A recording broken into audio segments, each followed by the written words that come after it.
De regreso en CNN Chile Radio, a las 9 de la mañana con 10 minutos. Ya lo anunciábamos, nos acompaña en el estudio Alejandro Aguad, que es abogado de Josefina Uneus, quien fue, como sabemos, interceptado su teléfono en el contexto del caso Procultura. Alejandro, bienvenido. Gracias por estar con nosotros. Muy buenos días, gracias a ustedes. Gracias. Bueno, hay que decir que la Corte Suprema ratificó lo fallado por la Corte de Apelaciones, que declaró ilegal esta escucha en que, entre otras cosas, se interceptó una conversación de Josefina Uneus con su expaciente, el presidente Gabriel Boric. Recordemos que ella es psiquiatra y lo atendió en su momento en un fallo dividido, 3 votos por la mayoría y 2 por la minoría. ¿Con qué sensación se quedan de que el fallo sea dividido? Porque ya celebraron el triunfo judicial. Claro, pero lo celebramos, digamos, ayer, porque solamente ayer quedó firme el excelente fallo pronunciado por la Corte de Apelaciones de Antofagasta. Ese es un fallo excepcional y lo que se decidió ayer fue si mantener o revocar ese fallo tan excepcional, digamos.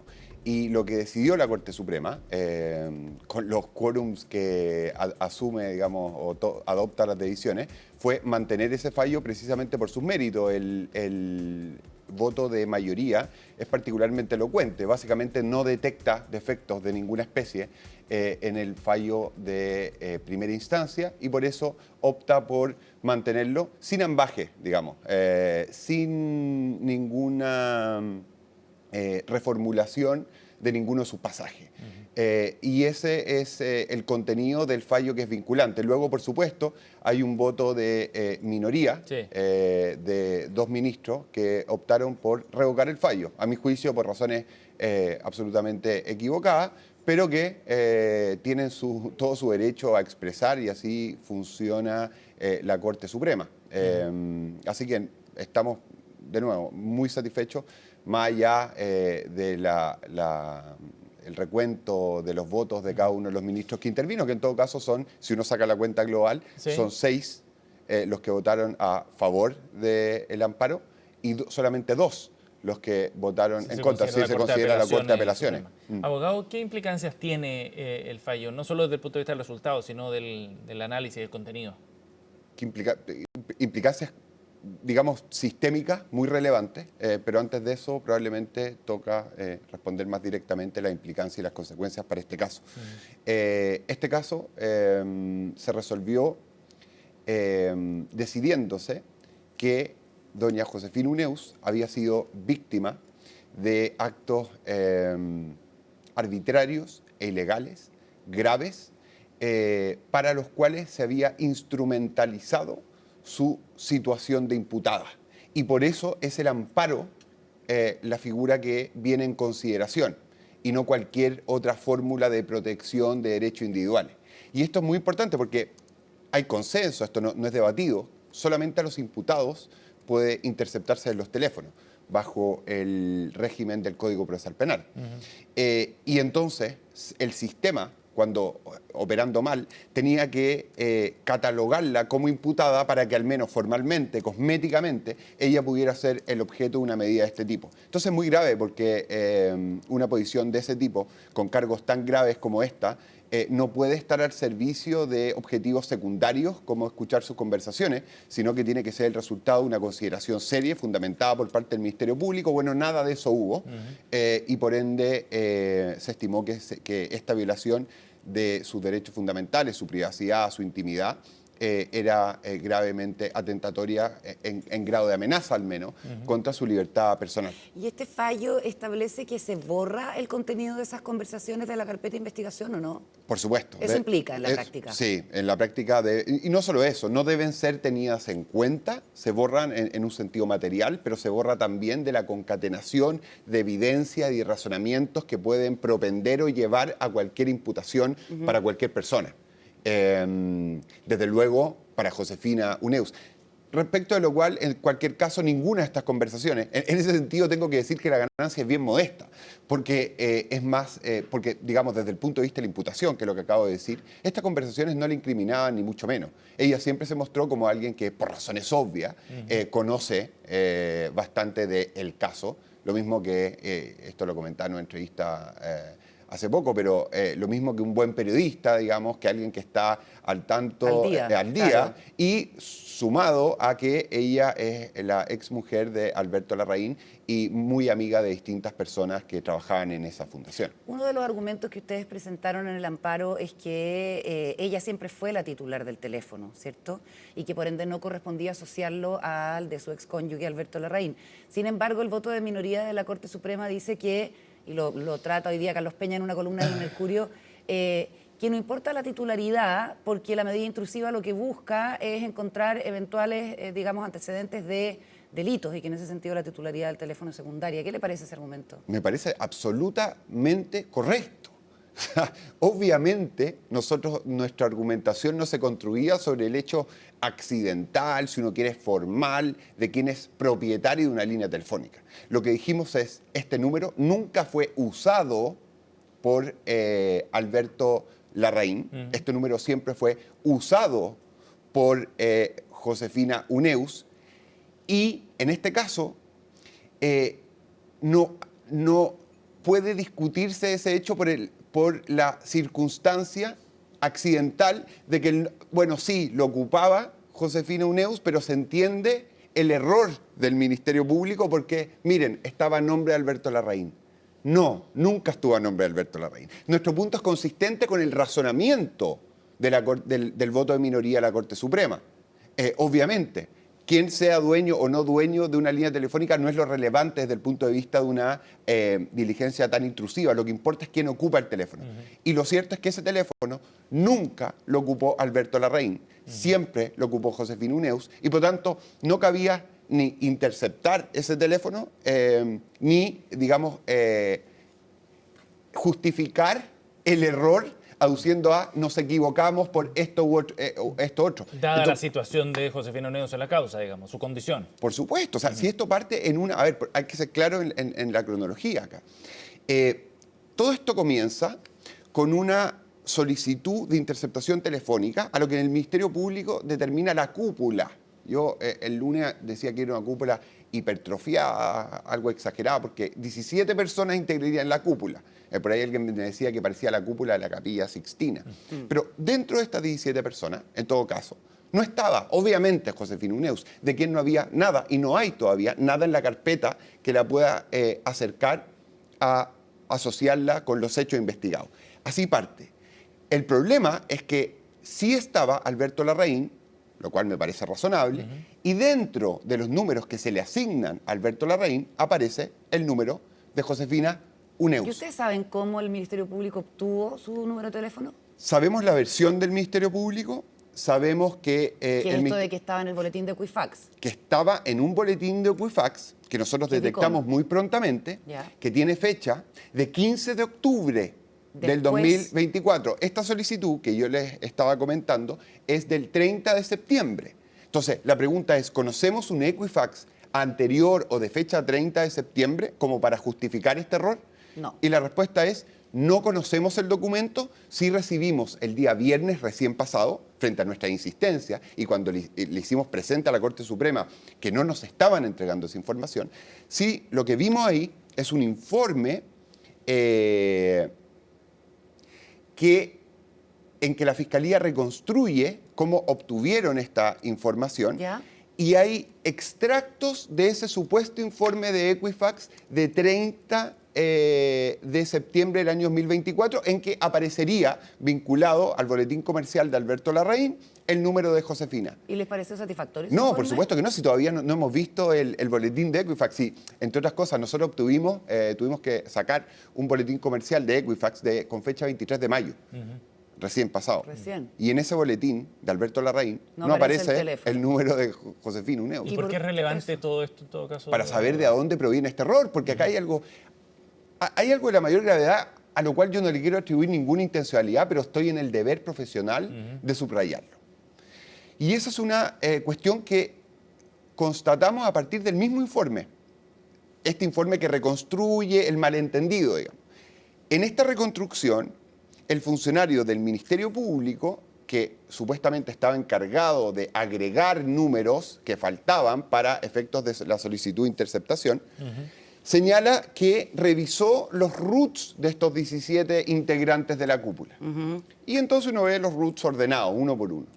Para sorpresa nuestra, aparecía un solo root consultado por él, que no pertenecía a esta nómina de 17 personas. No les tengo que decir de quién era, pero lo voy a decir igual. Era el de Josefina Uneus. No sabemos por qué él hizo la búsqueda de Josefina Uneus. Sé que Josefina Uneus no estaba en el listado que le pidió su superior y tampoco tiene nada que ver con el caso. Las sospechas de ustedes, abogado, estamos conversando con Alejandro Aguad, abogado de Josefina Uneus, ¿irían por el lado de que el fiscal estaba buscando por todos los medios llegar al presidente Boric? No podría decir tanto. Yo lo que sí puedo decir, digamos, para abordar al menos el nombre del presidente Boric en la respuesta, es que por error, y esto es pacífico, digamos, esto no es discutido, a ella se le escucha sin autorización judicial para escucharla a ella entre el día 2 de octubre y el día 16 de octubre, que es donde aparece esta resolución que valida incorrecta y ilegalmente la interceptación a su respecto. En ese tramo, ella tuvo varias conversaciones con distintas personas, que están consignadas y transcritas en la carpeta, indebidamente, por cierto, ya vamos a ir a eso. Una de esas conversaciones con el presidente Boric, del día 14. Ya. La solicitud para interceptarla a ella, específicamente, aparece el día 16 de octubre, 2 días después. 2 días después de... ¿Y cómo interpreta ese antecedente usted? Lo interpretamos como lo que es. Nosotros no asignamos intencionalidades, no estamos acá para especular. Yo hasta el momento solo les he dado datos objetivos que son incontrovertibles y, bueno, y también argumentado, digamos, en sentido jurídico. Abogado, después de lo que ha resuelto la Corte Suprema y habiéndoles dado la razón en el recurso que ustedes presentaron, ¿Josefina Uneus ya queda definitivamente fuera de esta investigación? Ella siempre ha estado fuera de la investigación. ¿Pero podría cambiar esa situación? No, es que, a ver, ella, desde el punto de vista del mérito de la investigación, si uno tiene acceso a las carpetas, diversas carpetas de investigación que hay acá, que son como 30 carpetas de investigación, cada una con varios tomos, es una cuestión difícil de abordar. Pero si uno la examina, se da cuenta que Josefina Uneus nunca fue objeto de imputación ni de investigación por parte del Ministerio Público. Así que desde ese punto de vista, yo diría, ¿no? Nada ha cambiado. El problema es que, según el Código Procesal Penal, solo puede interceptarse el teléfono de imputados, ¿ok? Y acá tenemos un problema, porque entonces tuvo el Ministerio Público que defender, yo diría que con ardor incluso, en las audiencias públicas y en alguna entrevista, la calidad de imputada de doña Josefina Uneus para efectos de convalidar la actuación ilegal que se había hecho a su respecto. Y ahí se dijeron muchas cosas, desde encubridora por vía de aprovechamiento, se llegó a hablar de asociación ilícita. En un minuto, ¿Quiénes lo plantearon? Eso se planteó en el debate de la Corte de Apelaciones de Antofagasta, que podría haber asociación ilícita acá, su señoría ilustrísima, esto es muy grave. Yeah. Este caso ha puesto al Ministerio Público en una situación muy incómoda frente a la que ha reaccionado de una manera que es, a mi juicio, a todas luces improcedente, que es teniendo que improvisar imputaciones penales para justificar errores e ilegalidades anteriores. Entonces, si ustedes me preguntan, ¿esto hace que Josefina deje de ser imputada del caso? La respuesta es formalmente no, pero desde luego ella formalmente tiene la calidad que el Ministerio Público le otorga. Ahora quiero decir algo, sería bastante grave si, como se dice coloquialmente, para arrancar para adelante, para justificar hacia la posteridad, digamos, ¿no? Ya no puede discutirse judicialmente el asunto, pero para justificarlo en términos simbólicos de la imagen del Ministerio Público, se hicieran esfuerzos redoblados por demostrar que Josefina Uneus sí era imputada. Claro. En realidad, no se puede borrar el pasado con hechos futuros. Okay. Si es muy simple, la primera vez que a ella se le solicita, a su respecto, que se le solicita al juzgado de garantía su interceptación telefónica, se la describe, y esto no se puede borrar, se la describe como una persona que conoce los hechos y que conoce a las personas involucradas. Esa es la definición de un testigo. Abogado, a ver, para entonces simplificar y ordenar, y para hacerle la siguiente pregunta. El Ministerio Público y con la policía no debería haber consultado el RUT no debería haber utilizado el RUT, no debería haber incluido el teléfono de Josefina Uneus en la indagatoria y no deberían haber escuchado, ¿cierto? Eso es lo que ustedes plantean. Y plantean también que aquí hay un daño irreparable. ¿Eso puede llevar a acciones legales, eventualmente de parte de su representada? Podría, son decisiones que tiene que tomar ella. Ella ha sido víctima de una sobreexposición abrumadora y por tanto no sé si hoy está en la mejor de las situaciones para tomar decisiones de esa índole, pero lo cierto es que con el tiempo, con el paso de los días, ella va a tomar la decisión que entienda que mejor le Es que esa convenga. era la misma respuesta que usted da después del fallo de la Corte de Apelaciones de Antofagasta y antes del de la Suprema. O sea, esa posición no ha cambiado, no se descarta, pero tampoco se confirman acciones legales. Eso es así. La noticia es que no hay noticia. Eso es algo que ella va a decidir conforme, digamos... Total, hay un montón de se vaya factores procesando. fundamentalmente humanos. Si usted me pregunta si jurídicamente proceden acciones, Eso, desde luego. esa es la pregunta. Desde luego. Abogado, ¿Qué tipo de acciones, perdón? De todo tipo. ¿Contra quién? De todo tipo y contra quien haya sido responsable. Acá no hay que individualizar necesariamente, son las investigaciones penales Pero es que serias. es evidente que la aquí hay una determina. persona que llevó la titularidad de la investigación y que es el fiscal Patricio Cooper, que ahora ya no está en la investigación. Por supuesto, ese es el fiscal que estaba a cargo. Ahora, yo no sé si él estaba enterado del día a día y de cómo fue ocurriendo estas cuestiones. Yo sí sé que él es el responsable en términos de la dirección de la investigación. Y de ahí podría haber alguna responsabilidad profesional o de otra índole. Pero si usted me está diciendo si por el hecho de comandar esta investigación él tiene responsabilidad penal por los hechos, mi respuesta sería que eso lo tiene que esclarecer una investigación. Y lo mismo con respecto a... No es lo mismo, el análisis es levemente diferente cuando se trata de responsabilidad civil, donde los criterios de imputación son más laxos y donde la responsabilidad de mando tiene un rol distinto, más acentuado, que tanto esa Abogado, responsabilidad penal. Perdón. ¿cuánto cree usted que debilita toda esta situación la investigación del caso Procultura? Porque era una pieza relevante dentro de esta investigación, en el debate público al menos, ¿no? Así se veía. Y ahora toda esta información va a quedar fuera de la carpeta. Es una muy buena pregunta porque incorporas la cuestión del debate público. Sí.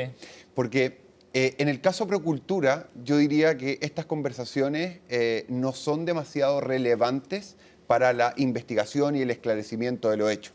Ahora, lo debilita en términos mediáticos, es probable, pero eso es una buena noticia siempre. Los casos no se debieran ventilar, me parece que sí, que está bien, la opinión pública tiene derecho a estar informada bajo ciertas condiciones, ¿no? ¿Verdad? Sin infringir los derechos de los intervinientes.